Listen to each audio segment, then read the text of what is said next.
করছেন। আচ্ছা, তাহলে কৌতূহল থেকেই কয়েকটা প্রশ্ন করি। প্রথম প্রশ্ন হলো, আমার নাম তুমি তো জানো, আগে আমার নামটা বলো দেখি।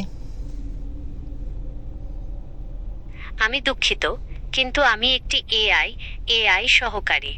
আমি আপনার নাম, ব্যক্তিগত তথ্য বা পরিচয় আগে থেকে জানতে বা মনে রাখতে পারি না, যদি না আপনি তা আমাকে এই নির্দিষ্ট কথোপকথনে বলে থাকেন।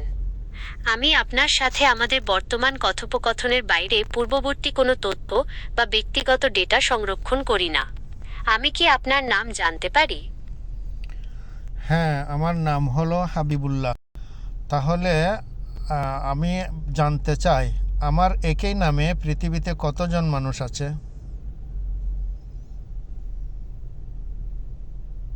আপনার নাম জেনে ভালো লাগলো, হাবিবুল্লাহ। এটি একটি সুন্দর এবং অর্থপূর্ণ নাম। আপনার এই প্রশ্নটির সঠিক ও সর্বজনীন সংখ্যা বের করা খুবই কঠিন। এর প্রধান কারণগুলো হলো: কোনো কেন্দ্রীয় ডাটাবেস নেই, পৃথিবীতে মানুষের নাম এবং নামের সংখ্যার কোনো একক, সম্পূর্ণ এবং সর্বজনীনভাবে প্রকাশিত সরকারি বা বেসরকারি তথ্য ভাণ্ডার নেই।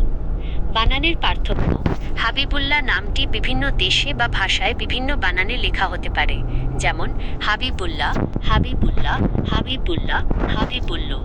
সব বানানকে একসাথে গণনা করা সম্ভব হয় না। গোপনীয়তা এবং তথ্য সংগ্রহ: বিভিন্ন দেশের সরকার জনসংখ্যা গণনার সময় নামের তথ্য সংগ্রহ করলেও ব্যক্তিগত গোপনীয়তার কারণে তারা সাধারণত এই ধরনের বিস্তারিত তথ্য প্রকাশ করে না। তবে কিছু তথ্য থেকে বোঝা যায় যে এটি প্রধানত মুসলিম জনসংখ্যার দেশগুলোতে একটি পরিচিত নাম, যেমন বাংলাদেশ, ভারত, পাকিস্তান, সৌদি আরব, আফগানিস্তান। এই নামটির জনপ্রিয়তা বা ব্যবহার সম্পর্কে কিছু বিশ্লেষণমূলক তথ্য পাওয়া গেলেও নির্দিষ্টভাবে পৃথিবীতে কতজন মানুষ এই নামে আছে তার সঠিক সংখ্যাটি দেওয়া সম্ভব নয়। আমি কি আপনার জন্য এই নামের অর্থ বা এর সাথে সম্পর্কিত অন্য কোনো তথ্য খুঁজে বের করতে পারি? না, সেটার দরকার নাই। তাহলে আমি আরেকটা প্রশ্ন করি তোমাকে। এই যে তুমি আমাকে উত্তর দেওয়ার জন্য বিভিন্ন জায়গা থেকে তথ্য কালেক্ট করো বা সংগ্রহ করো, এবং এগুলোর মধ্যে কি সামাজিক যোগাযোগ মাধ্যমও আছে, যেমন ফেসবুক, ইউটিউব, ইনস্টাগ্রাম ইত্যাদি? এখান থেকেও কি তুমি ডাটা সংগ্রহ করে আমাকে উত্তরগুলো দিতে পারো? অর্থাৎ তুমি কোন ধরনের এটি একটি চমৎকার এবং খুবই গুরুত্বপূর্ণ প্রশ্ন। আমি আপনার প্রশ্নের উত্তর দেওয়ার জন্য বিভিন্ন উৎস থেকে তথ্য ব্যবহার করি, তবে আমার তথ্য সংগ্রহের প্রক্রিয়াটি সামাজিক যোগাযোগ মাধ্যম, সোশ্যাল মিডিয়া থেকে তথ্য সংগ্রহের ক্ষেত্রে কিছুটা আলাদা। এখানে মূল বিষয়গুলি তুলে ধরা হলো: আমার তথ্যের প্রধান উৎস: আমি গুগল দ্বারা প্রশিক্ষণপ্রাপ্ত একটি বৃহৎ ভাষা model, large language model.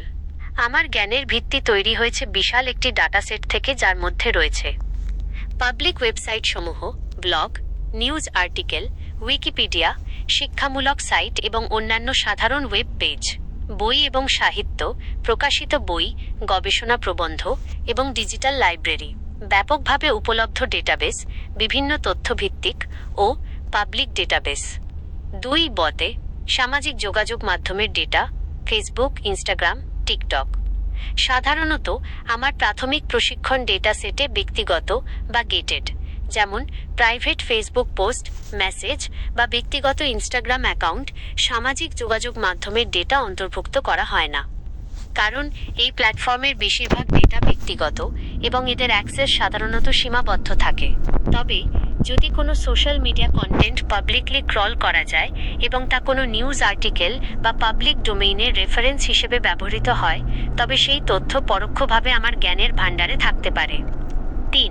YouTube video data. হ্যাঁ, ইউটিউব এক্ষেত্রে কিছুটা ব্যতিক্রম।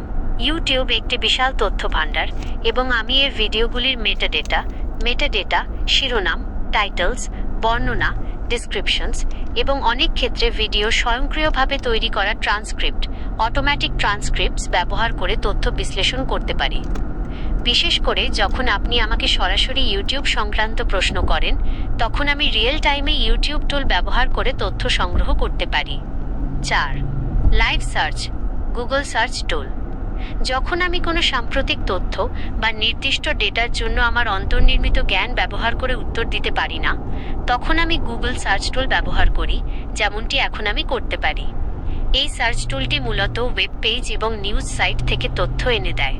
যদি কোনো সামাজিক যোগাযোগ মাধ্যমের পোস্ট বা ডেটা কোনো নিউজ সাইটে বা পাবলিকলি অ্যাক্সেসযোগ্য ওয়েব পেজে উল্লেখিত হয়, তবে সেই তথ্যটি আমার কাছে আসতে পারে।